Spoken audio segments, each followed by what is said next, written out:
Mpendwa mfuatiliaji wa mfululizo wa masomo haya ya Kesha la Asubuhi, ninakusalimu kwa jina lipitalo majina yote.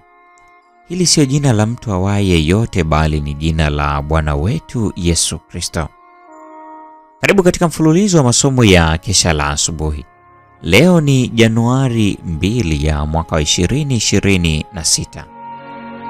Mwezi huu tunajifunza mada kuu inayosema wana na binti za Mungu, kutoka katika kitabu cha mwaka huu kisemacho Baba Yetu Anajali. Leo tunaenda kuiangazia mada inayosema tunatakaswa kama Kristo alivyo mtakatifu, mada iliyojengeka katika kitabu cha waraka wa kwanza wa Yohana sura ile ya 3 aya ya 3. Neno la Mungu linasema, na kila mwenye matumaini haya katika yeye hujitakasa kama yeye alivyo mtakatifu. Hebu tuombe. Lihimidiwe jina lako Baba yetu na Mungu wetu ishie mahali pasiri juu mbinguni. Watoto wako wa kiume na wa kike tumekuja miguuni pako tukiomba rehema zako. Tunakushukuru kwa sababu ya upendo wako kwenye maisha yetu. Asante kwa ajili ya baraka ambazo kila mmoja amezishuhudia maishani mwake. Asante kwa sababu ya ulinzi. Asante kwa sababu umeendelea kutudumisha hapa duniani, ukitulinda na kutuepusha na yule mwovu. Nasi tumekuja kwako kujifunza neno lako.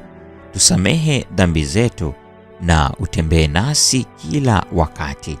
Enda nasi tunapojifunza mada hii katika jina la Yesu. Amina. Tunatakaswa kama Kristo alivyo mtakatifu.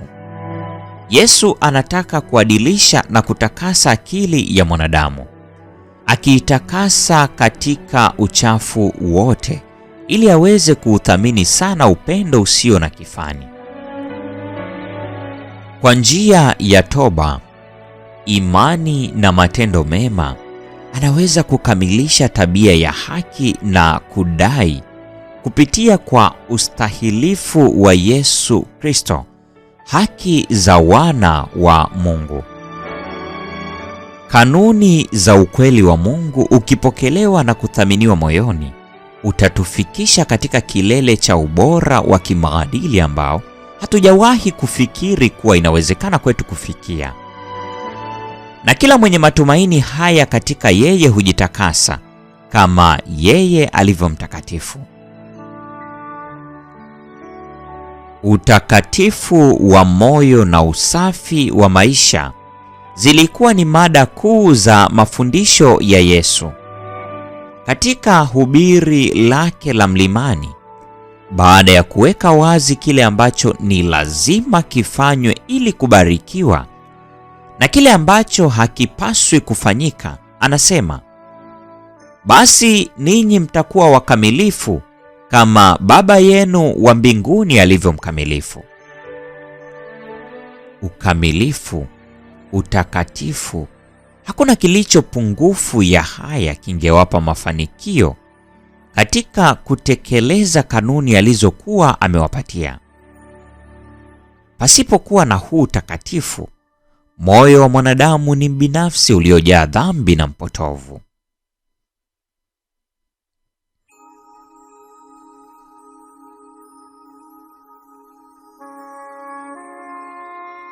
Utakatifu utamsababisha yeye aliye nao kuzaa matunda na kuzidi sana katika kila kazi njema.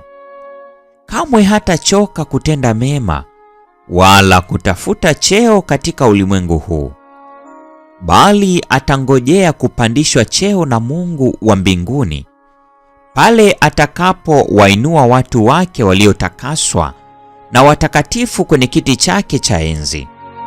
Utakatifu wa moyo utazaa matendo ya haki. Kama vile Mungu alivyo safi katika nafasi yake, hivyo mwanadamu anapaswa kuwa safi katika nafasi yake. Anaweza kuwa safi ikiwa Yesu ameumbika ndani yake. Aliye tumaini la utukufu, kwa maana atafuatisha maisha ya Yesu na kuakisi tabia yake. Hadhi ya kifalme ya tabia ya Mkristo itang'aa kama jua, na miale ya nuru kutoka usoni mwa Yesu itaakisiwa juu ya wale ambao wamejitakasa na kuwa watakatifu kama yeye alivyo mtakatifu.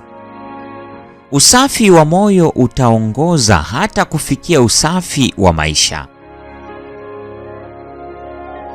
Mpendwa mfuatiliaji wa mfululizo wa masomo haya ya Kesha la Asubuhi, leo ni Januari 2 ya mwaka 2026, tukijifunza mada isemayo tunatakaswa kama Kristo alivyo mtakatifu. Na huo ndio mwisho wa tafakari ya mada hii siku ya leo. Neema ya Bwana wetu Yesu Kristo, pendo la Mungu na ushirika wa Roho Mtakatifu dumu kuwa pamoja nasi sasa na hata milele. Amina. Mchana hauishi, mji mzuri, mji hautapita, na hapana giza. Machozi yatafutwa, kifo hapa na pale, hawahesabu siku na hapana giza.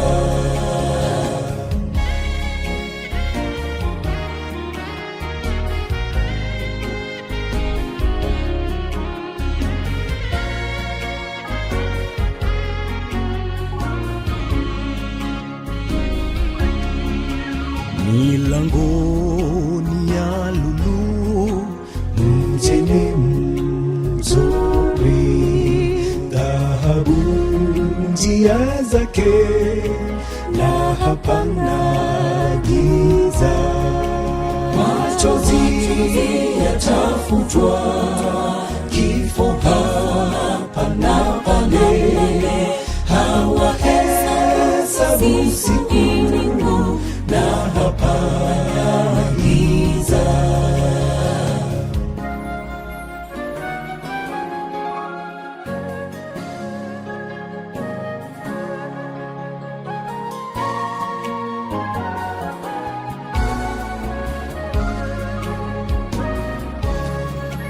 Milango haifungwi, mjini mzuri, mtoni wa uzima, na hapana giza.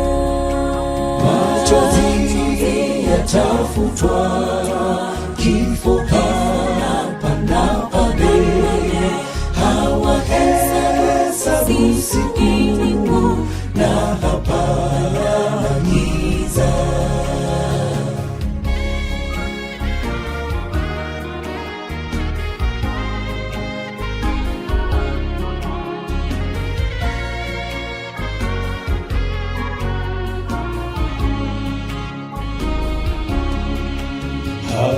Hawahitaji jua, mjini mzuri, mwana-kondoo nuru, na hapana giza. Machozi yatafutwa, kifo hapa na pale, hawahesabu siku na hapana giza. Machozi yatafutwa, kifo hapa na pale, hawahesabu siku na hapana giza. Machozi yatafutwa,